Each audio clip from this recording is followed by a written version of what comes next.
आम व्यक्ति छोड़िए, राष्ट्रपति बनने के बाद भी उनका जो अपमानजनक व्यवहार है वो खत्म होने का नाम नहीं ले रहा है। या तो समाज की आप वास्तविक आवाज़ बनिए, वरना आप संसद और विधानसभाओं से रिजाइन कीजिए। भविष्य में अगर आपको चुनाव लड़ना है तो आपको उनकी आवाज़ बनना पड़ेगा। मैं एक बात स्पष्ट कर देना चाहता हूँ इन सारे विपक्ष को, इन विपक्षी पार्टियों को, देश के जितनी भी पार्टी हैं, चाहे वो बहुजन समाज पार्टी हो, चाहे वो बहुजन अगाड़ी हो, चाहे वो भीम आर्मी हो, चाहे दूसरी इनकी पार्टियां जितनी बनी हैं, इन सब को भी एकजुट करने की ज़रूरत है।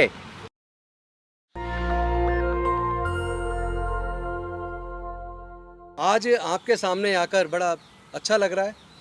कुछ बेहद महत्वपूर्ण मुद्दे थे जिस पे बात करनी थी। अभी 2-3 दिन से कुछ इस तरह की चीज़ें देखने में आ रही हैं जो दिल को दुख पैदा करती हैं। एक इतने सारे फोटोग्राफ ट्विटर पे देखने को मिल रहे हैं जिसमें देश की राष्ट्रपति, प्रथम नागरिक द्रौपदी मुर्मू जी जगन्नाथपुरी के दिल्ली के एक मंदिर में जाती हैं और उस मंदिर में लकड़ी का एक बैरिकेड आगे डला हुआ, उसके वो पीछे खड़ी हैं। पुजारी लोग मंदिर के अंदर हैं। एक और फोटो डला हुआ उसी दिन का जिसमें देश के रेल मंत्रालय के मंत्री अश्वनी जी वो उसके अंदर खड़े हुए हैं। तो ऐसा क्यों? इसी तरह की सूचनाएं पहले भी मिली थी जब पूर्व राष्ट्रपति रामनाथ कोविंद जी जगन्नाथपुरी या पुष्कर के मंदिर गए तो उनको मंदिर में प्रवेश नहीं करने दिया। मैं पूछना चाहता हूं कि मंदिर में जाने पर अगर दलितों का, आदिवासियों का, पिछड़ों का अपमान होता है तो फिर अपमान कराने के लिए वो क्यों जाते हैं? आम व्यक्ति है, मजदूर है, किसान है, तो भी उसी तरह का अपमान, और राष्ट्रपति बन जाए तो भी उसी तरह का अपमान। हम देख रहे हैं कि उत्पीड़न की घटनाएं खत्म होने का नाम नहीं ले रही हैं। आम मजदूर के साथ, आम किसान के साथ तो अन्याय होता ही है, शोषण होता ही है। हमारी बहन बेटियों की इज्जत लूट के, बलात्कार करके हत्या होती है, वो रुकने का नाम नहीं ले रही है। उनके ऊपर कोई भी पॉलिटिकल पार्टी अपनी आवाज़ बुलंद नहीं करती है।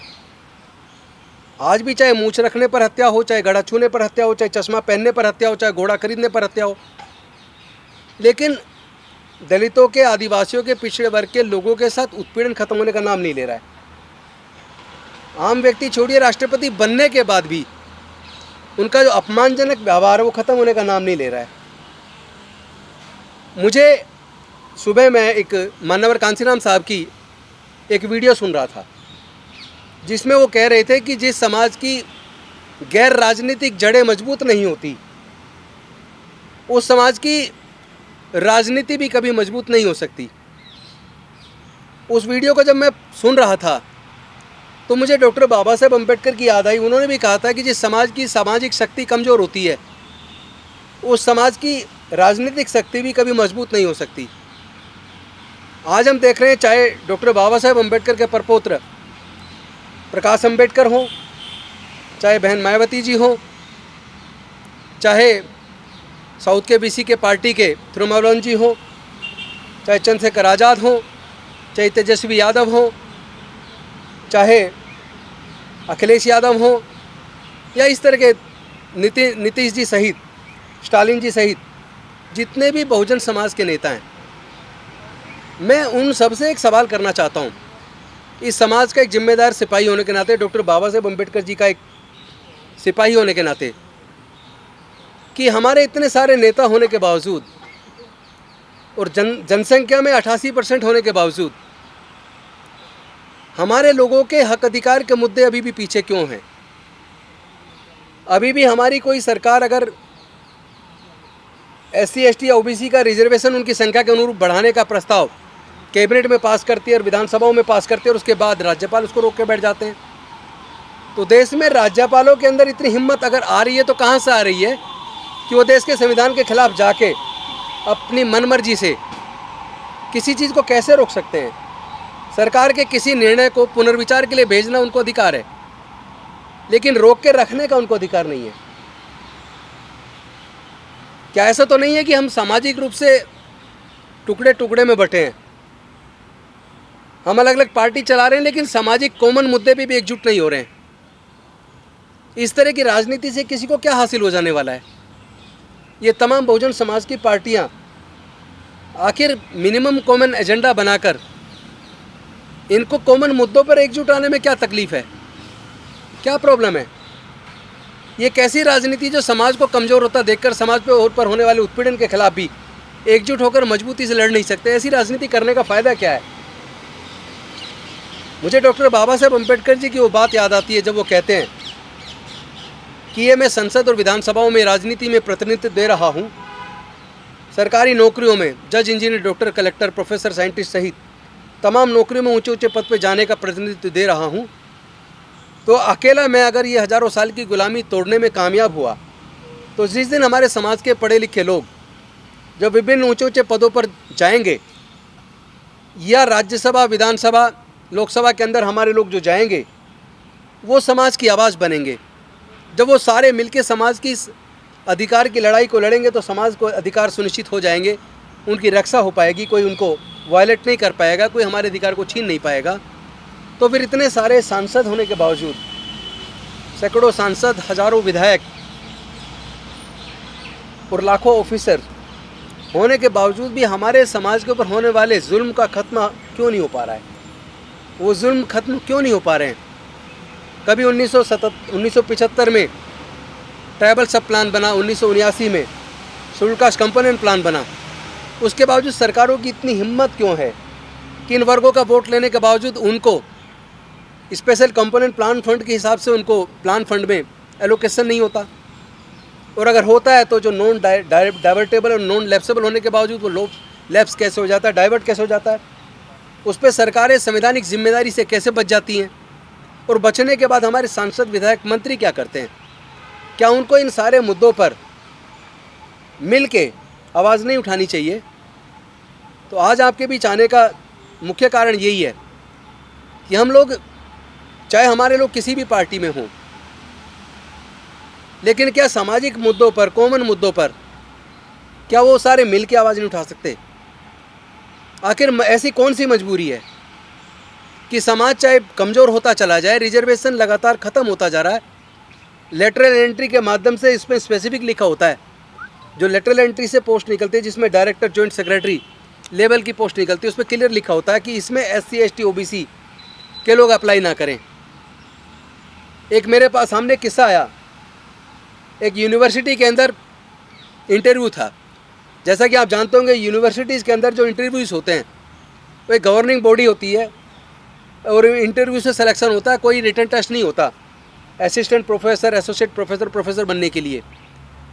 तो वहाँ एक प्रिंसिपल मेरे पास है, कॉलेज के प्रिंसिपल, दिल्ली के ही एक कॉलेज के प्रिंसिपल मेरे पास आए और उन्होंने बताया कि एक वैकेंसी थी, जनरल की वैकेंसी थी, लेकिन उस पर जितने भी कैंडिडेट इंटरव्यू देने आए उनमें जो बेस्ट कैंडिडेट था, जिसका पढ़ाने का भी लंबा अनुभव था 10 साल का करीब, वो by chance schedule caste community से था, लेकिन उस सब्जेक्ट पे उसकी इतनी ज़बरदस्त पकड़ थी कि इंटरव्यू में उसका कोई मुकाबला न था। तो प्रिंसिपल साहब ने कहा कि मैंने कहा कि भाई ये बेस्ट कैंडिडेट है, इसको चुन लो। तो जो बाकी इंटरव्यू बोर्ड के अंदर मेंबर्स थे उन्होंने कहा कि भाई ये तो रिजर्व से है, ये वैकेंसी तो जनरल की है, इसमें इसको नहीं ले सकते। तो मैं पूछना चाहता हूँ, ओपन कैटेगरी का मतलब ओपन कैटेगरी, अगर कोई रिजर्वेशन नहीं लेना चाहता और जनरल में कम्पीट करना चाहता है और वो बहुत परफॉर्मेंस बहुत अच्छी देता है और उसको सिलेक्शन बनता है, उसका हक बनता है, उसको मिलना चाहिए, तो ये कह के उसको रोक देना चूँकि वो रिजर्व कोटे से, उसको तो रिजर्व में ही लेना, उसको जनरल में हम नहीं चुनेंगे, उससे कमज़ोर को चुन लेंगे, तो फिर मेरिट कहाँ गई? इसका मतलब साफ साफ कह देना कि 49.5% सीटें रिजर्व SC, ST, OBC के लिए हैं, बाकी 50.5% वो उसे जनरल कैटेगरी ना कहें बल्कि सीधा लिखें ये केवल स्वर्ण जातियों के लिए रिजर्व हैं, ऐसा कहें ना। ऐसे कहने की हिम्मत क्यों नहीं दिखाते? तो ये इस तरीके से धोखा हमारे लोगों के साथ हो रहा है। तो मैंने सोचा आज आप सबके साथ बात करूं और आज यहीं से एक एजेंडा हम लोग सेट करें और पूरे देश में एक अभियान चलाकर पूरे बहुजन पार्टियों को, दलित, पिछड़े, आदिवासियों को, उनके नेताओं को कम से कम इस बात के लिए हम लोग बाध्य करें कि सामाजिक मुद्दों पर आपके अंदर एकजुटता क्यों नहीं, सामाजिक मुद्दों को आप मिलकर क्यों नहीं उठा सकते, आपको क्या प्रॉब्लम है, कौन सी राजनीति इसके आड़े आती है, और अगर वो इसके लिए राजी नहीं है, अगर वो हमारे लोगों के साथ इसी तरह उत्पीड़न होते देखते रहना चाहते हैं, अगर हमारे फंड को इसी तरह डाइवर्ट होता रहे और वो चुप्पी साधे रहेंगे, तो इसके खिलाफ तो हमें बोलना पड़ेगा। तो एक मुहिम की शुरुआत हम लोग आज कर रहे हैं यहाँ मिशन जय भीम के माध्यम से। हम तमाम बहुजन पार्टियों से, तमाम बहुजन नेताओं से, चाहे वो किसी भी पार्टी में क्यों ना हो, हम लोग उनसे संपर्क करेंगे और उनसे हमारी ये डिमांड रहेगी कि आप सामाजिक मुद्दों पे एकजुटता दिखाइए, आप उनकी सच्ची नुमाइंदगी कीजिए, उनको रिप्रेजेंट कीजिए और आप उनके मुद्दों पर ईमानदारी के साथ सामने आइए, वरना आप समाज के साथ धोखे करने वाले लोगों में आपकी गिनती होगी और ये समाज आपको माफ़ नहीं करेगा। मैं चाहता हूँ उपरोक्त मुद्दे पर आप चाहें तो सवाल कर सकते हैं। सर, समस्या तो हर कोई जानता है, समाधान भी जानता है कि सब लोग इकट्ठे आ जाएंगे तो हल हो जाएगा, लेकिन ये हो क्यों नहीं पा रहा है, होगा कैसे? मुझे लगता है कि समाज को नेताओं के हिसाब से नहीं बंटना चाहिए। समाज को सामाजिक मुद्दे पर मिलके नेताओं को प्रेशराइज करना चाहिए कि आप इन मुद्दों पे या तो समाज साथ आए, और जो राजनेता सामाजिक मुद्दों पे एक साथ आने को तैयार नहीं है उसको बायकट करना चाहिए समाज को। फिर तो नेताओं की बजाय जो समाज है उसके बीच में जाके काम करना ज़्यादा जरूरी है। निश्चित तौर पे समाज के साथ सामने जाके काम करना पड़ेगा और हमने संकल्प किया है पूरे देश में जाकर इस पूरे बहुजन समाज के बीच जाके हम लोग काम करेंगे, गांव-गांव में नुक्कड़ मीटिंगें लेंगे और पूरे समाज को एकजुट करके इसके लिए तैयार करेंगे कि आपको अपने हक की लड़ाई लड़नी पड़ेगी, क्योंकि हमारे रिप्रेजेंटेटिव हमारे ट्रू रिप्रेजेंटेटिव नहीं है, वो हमारी आवाज़ संसद और विधानसभा में नहीं बन पा रहे हैं।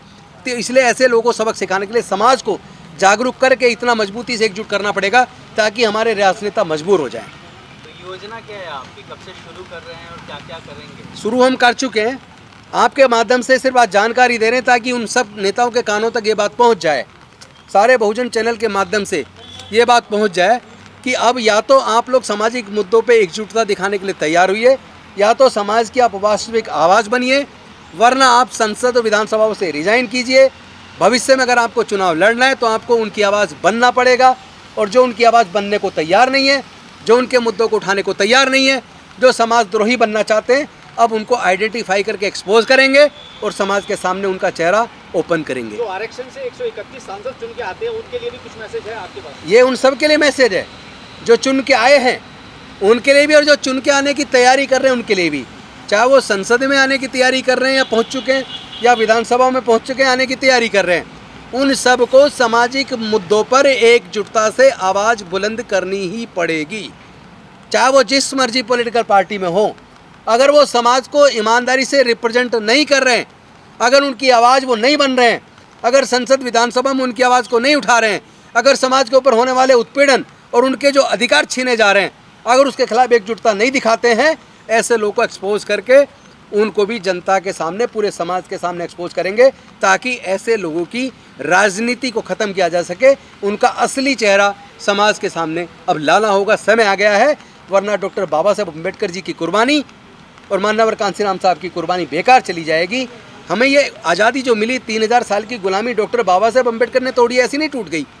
इसके लिए उन्होंने अपने 4 छोटे छोटे बच्चों को गंवाया है, उन्होंने अपनी पत्नी माता रमाबाई को जवानी में गंवाया है, और अपने पूरे जीवन को जला के हमें बिना औजार हथियार के अपनी बुद्धि और विवेक से हमें आज़ादी दिलाई है। ये रिप्रेजेंटेशन संसद में, विधानसभाओं में और सरकारी नौकरियों में हमें रिप्रेजेंटेशन दिलाया है। हमें तो प्राइवेट सेक्टर में भी हिस्सेदारी चाहिए, हमें नेचुरल रिसोर्सेज में भी हिस्सेदारी चाहिए, जो कोई सरकार ना देने को तैयार है और ना ही हमारे सांसद विधायक उसको उठा रहे हैं। आप बच्चा रोएगा नहीं तो माँ दूध कैसे पिलाएगी? जब हमारी वोट से सरकारें बनती हैं तो हम अपने समाज के हक के लिए लड़ाई क्यों नहीं लड़ रहे हैं? ये लड़ाई तो हमें लड़नी पड़ेगी और हम ऐसे नेताओं को एक्सपोज करेंगे। और किसी का कोई सवाल तो नहीं है? गठबंधन पर क्या राय है आपको? देखिए, ये मेरा स्पष्ट मत है, पूरे देश का वो पॉलिटिकल पार्टी और वो नेता जो डॉक्टर बाबा साहेब अम्बेडकर के बनाए संविधान में आस्था रखते हैं, जो देश की एकता अखंडता को अक्षुण्ण रखना चाहते हैं, जो देश के सार्वजनिक उपक्रम जिस तरह बेचे जा रहे हैं और जिस तरह देश के अंदर नफरत का वातावरण पैदा किया जा रहा है, जिस तरह धर्म के नाम पे उन्माद बढ़ाया जा रहा है, जिस तरह जातिगत उत्पीड़न की घटनाएं बढ़ रही हैं और उस पर राजनीतिक चुप्पी है, ऐसे में इस संविधान की रक्षा के लिए और देश के लोकतंत्र को बचाने के लिए विपक्ष को एकजुट होना ही पड़ेगा, और उस विपक्ष की एकजुटता में भी दलित, पिछड़े, आदिवासियों की हिस्सेदारी सुनिश्चित करनी होगी। इसमें बाधा बनेगा, इस एकजुटता में जो बाधा बनेगा उसको एक्सपोज किया जाएगा और ऐसे लोगों को जनता के सामने एक्सपोज करके ऐसे लोगों की दुकानदारी को बंद करना पड़ेगा। सर विपक्षी एकता की बात हुई तो कर्नाटक में बीएसपी को इनवाइट नहीं किया गया शपथ ग्रहण समारोह में। पटना में मिश्रों के हाथ में है, नीतीश कुमार लीड कर रहे थे, तेजस्वी लीड कर रहे थे, वहाँ भी बीएसपी को बुलाया। मैं एक बात स्पष्ट कर देना चाहता हूँ इन सारे विपक्ष को, इन विपक्षी पार्टियों को, देश के जितनी भी पार्टियाँ, चाहे वो बहुजन समाज पार्टी हो, चाहे वो बहुजन अगाड़ी हो, चाहे वो भीम आर्मी हो, चाहे दूसरी इनकी पार्टियाँ जितनी बनी हैं, इन सब को भी एकजुट करने की ज़रूरत है।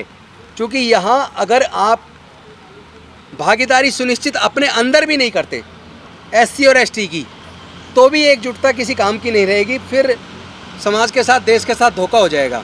संविधान की सुरक्षा और देश के लोकतंत्र की सुरक्षा तभी सुनिश्चित होगी जब दलित, आदिवासी और पिछड़े वर्ग और माइनॉरिटीज़ के भी हक अधिकार को सुरक्षित करने के लिए सभी पार्टी अपने एजेंडे में सामाजिक न्याय को शामिल करेंगी। जो राजनीतिक पार्टी सामाजिक न्याय के एजेंडे को अपने घोषणा पत्र में शामिल, अपने एजेंडे में शामिल नहीं करती हैं, ऐसी पार्टियों को भी समय आने पर अब एक्सपोज करके ऐसे लोगों से दूरी बनाने का समय आ गया है।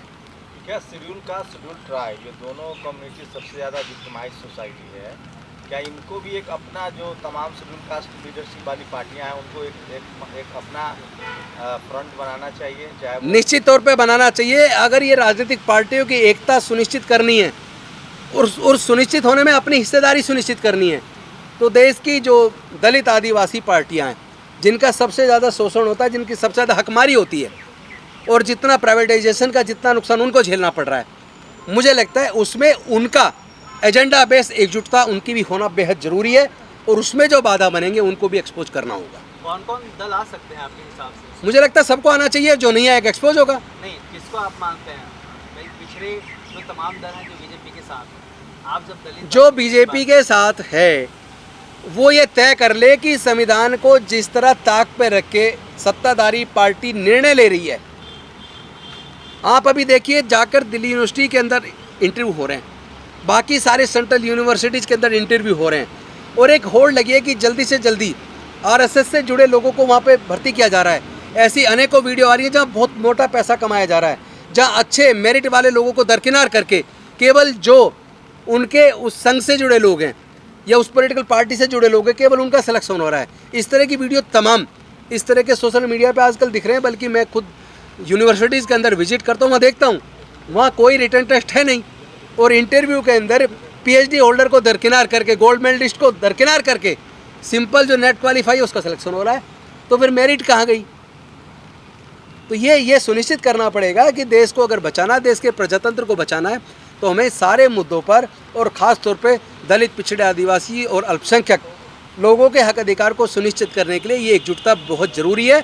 और संविधान बचेगा तो देश का लोकतंत्र बचेगा, लोकतंत्र बचेगा तो ये सारी पॉलिटिकल पार्टी बचेंगी, वरना शायद भविष्य में चुनाव भी ना हो।